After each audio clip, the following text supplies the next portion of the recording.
Assalamualaikum warahmatullahi wabarakatuh, sahabat dokter otomotif. Kembali lagi di channel dokter otomotif, channel edukatif seputar dunia otomotif. Pada kesempatan kali ini kita akan membreakdown komponen daripada sistem pengapian konvensional atau tipe kontak point. Untuk garis besarnya, bahwa sistem pengapian sendiri berfungsi untuk merubah tegangan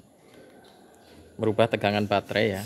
Baterai ini dari 12 volt yang kemudian nantinya akan dilakukan electromotive force ya. Electromotive force oleh ignition coil sehingga nanti akan dirubah menjadi kurang lebih 20 kilovolt atau 20.000 volt secara teoritis ya. Yang kemudian nantinya tegangan tinggi tersebut akan disalurkan ke busi untuk memercikan bunga api ya, businya ada di dalam sini. Nah yang ini dimana nanti api tersebut akan digunakan untuk membakar campuran udara dan bahan bakar di akhir langkah kompresi, sehingga nanti tercipta pembakaran atau combustion menghasilkan usaha atau engine power yang digunakan untuk tenaga mesin. Proses untuk merubah energi listrik atau daya listrik ya, tegangan listrik, merubah tegangan listrik dari 12 volt ke 20 kilovolt tentunya melalui proses yang panjang ya, namun berlangsung dalam waktu singkat karena di sini kan hanya sepersekian detik saja. Namun secara teori dapat dijelaskan secara panjang pada tipe konvensional ini, yaitu posisi di saat platina atau breaker point itu nanti menutup dan apa yang terjadi saat platina atau breaker point itu membuka. Oke, kita breakdown komponennya dulu untuk video ini. Yang pertama tentunya di sini ada baterai sebagai penyedia tegangan 12 volt ya. Sumber tegangannya ini, baterai 12 volt DC. Kemudian nanti dari baterai dipasang sebuah pengaman ya di sini ya. Ada pengaman yaitu sikring atau fuse untuk pengaman sistem pengapian tersebut. Ada yang menggunakan fuse IG1 back, ada yang menggunakan fuse ignition, ada yang menggunakan fuse engine ya, tergantung dari tipe mobilnya. Yang pasti untuk sistem pengapian itu semua akan dilengkapi dengan sistem pengaman dari short circuit atau arus listrik berlebih dengan menggunakan sebuah fuse sikring. Kemudian ada kunci kontak di mana dia akan memutus dan menghubungkan tegangan dari baterai nanti ke ignition coil ya. Kemudian di sini ada ignition coil.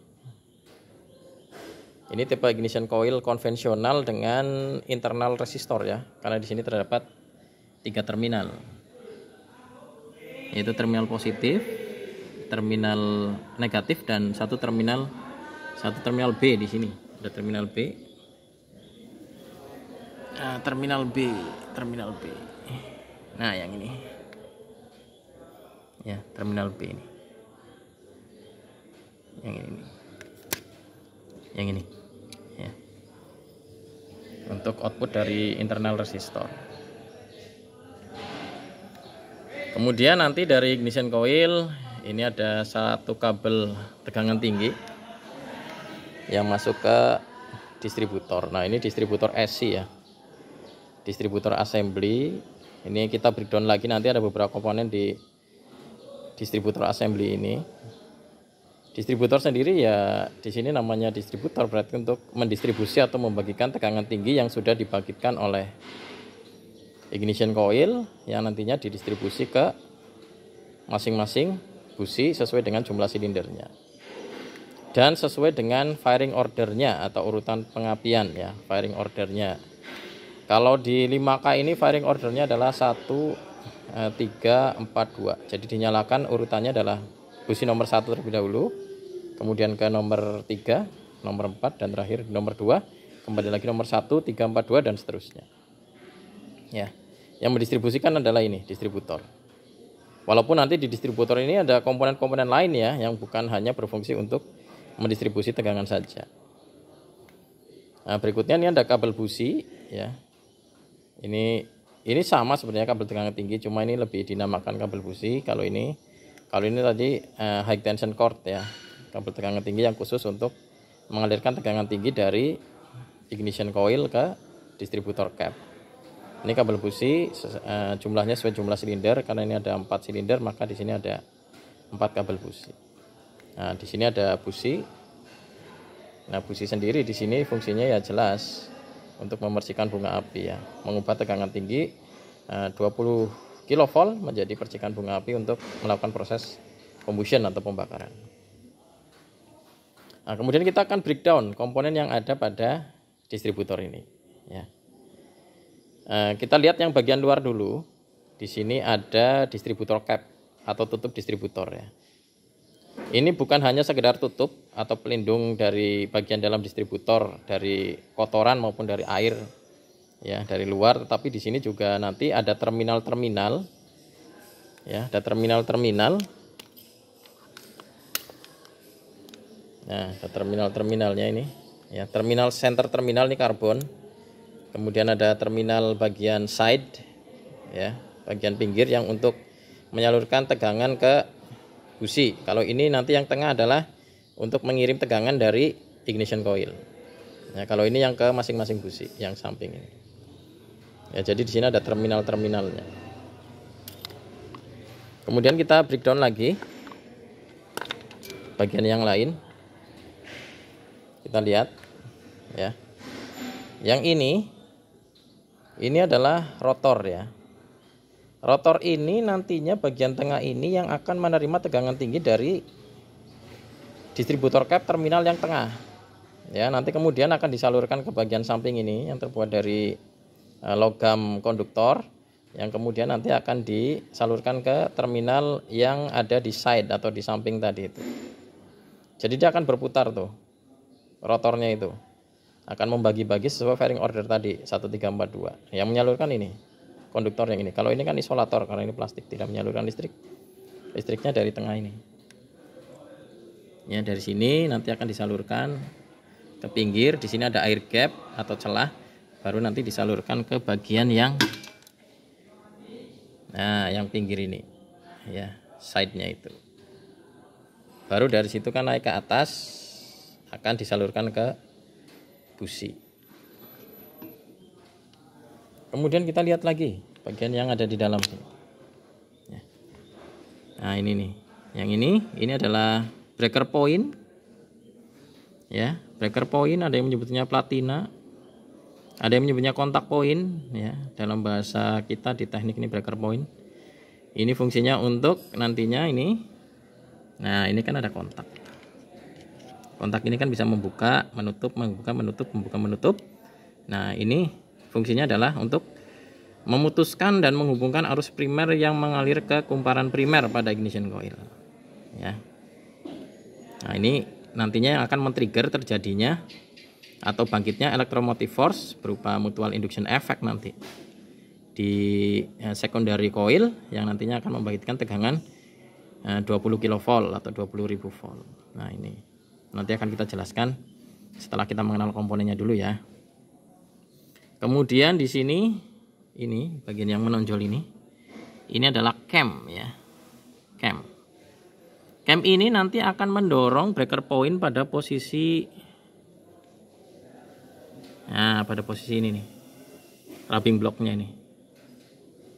Nah, pada posisi rubbing blocknya, sehingga nanti ketika cam ini akan ketemu dengan bagian dari rubbing block ini, kemudian dia akan mengungkit breaker point dan breaker point akan membuka. Kalau ketemu bagian yang rata, ini kan ada yang menonjol, ada yang rata. Ketemu bagian yang rata maka dia akan menutup. Kalau ketemu bagian yang menonjol atau cam ini dia akan membuka kembali. Nah, kemudian di sini ada breaker plate ya. Dudukan dari breaker point ini yang bulat ini. Ini adalah breaker plate. Di mana breaker plate tersebut, breaker plate ya, yang bulat ini ya. Atau ada yang menyebutnya cam plate juga ya, cam plate, breaker plate. Dudukan dari breaker point ya. Dudukan dari breaker point. Di sini juga dia nanti akan bekerja sama dengan vacuum advancer untuk memajukan dan memundurkan pengapian. Jadi breaker plate ini nggak boleh macet. Di dalamnya ada roller-roller kecil yang nantinya akan bisa bergeser searah maupun berlawanan jarum jam. Nah, breaker plate. Kemudian ini ada damper spring yang ini, yang seperti breaker point ya, tapi ini bukan breaker point. Ini untuk penyeimbang ya, penyeimbang dari penekanan yang terjadi di wrapping block. Ini ada damper ya, untuk penyeimbangnya lah, supaya tidak terjadi getaran berlebih saat nanti cam mendorong wrapping block, sehingga putaran dari shaft ini tetap halus, lembut.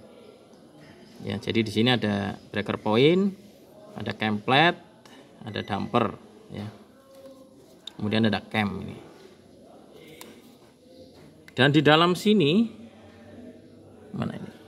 Terlihat ya. Di bagian dalam.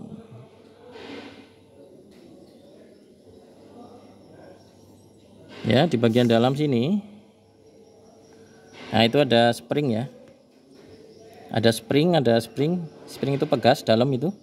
Itu adalah komponen yang menyusun governor advancer ya, atau centrifugal governor advancer, yang nantinya fungsinya untuk memajukan timing pengapian sesuai dengan beban mesin. Cara kerjanya akan kita jelaskan nanti setelah kita mengenal komponennya dulu. Ya, di situ ada governor wake sama governor spring. Nah, kemudian yang ini yang bulat ini adalah vacuum advancer ya. Nanti kalau ini, yang centrifugal governor advancer ini sesuai dengan kecepatan mesin ya, atau RPM. Yang sesuai dengan beban mesin itu yang ini, vacuum advancer. Ini juga fungsinya sama untuk memajukan timing pengapian sesuai dengan beban mesin. Sesuai dengan beban mesin, dia akan membaca beban mesin dengan membaca kevakuman atau tekanan negatif pada intake manifold. Dan ini adalah kondensor yang nantinya fungsinya untuk menyerap percikan bunga api pada kontak poin ya saat dia membuka, sehingga tidak cepat haus dari kontak poinnya atau platinanya, karena bahannya itu platinum ya, jadi namanya platina. Ini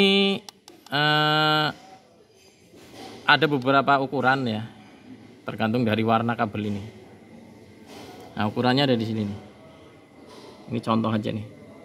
Ini ukurannya 0,25 microfarad ya.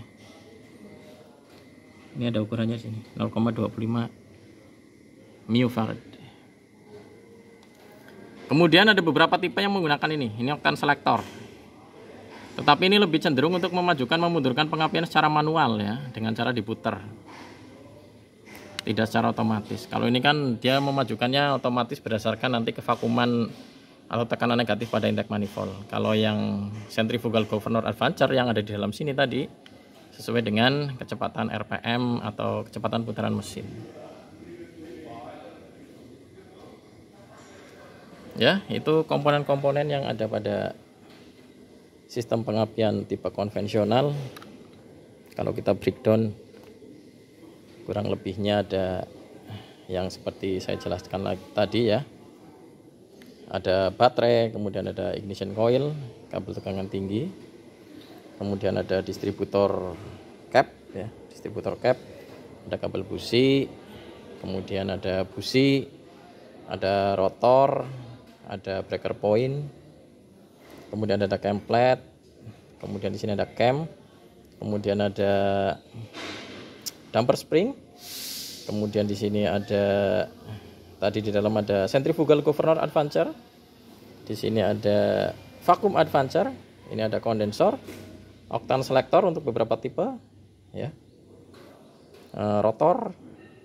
Nah, itu komponen-komponen yang menyusun sistem pengapian tipe konvensional, ya, yang nantinya untuk cara kerjanya akan kita jelaskan lebih lanjut. Ini kita mengenal bagian-bagiannya terlebih dahulu, ya. Oke, demikian yang bisa saya jelaskan. Kurang lebihnya mohon maaf jika ada kekurangan. Terima kasih. Wabillahi taufiq wal hidayah. Wassalamualaikum warahmatullahi wabarakatuh.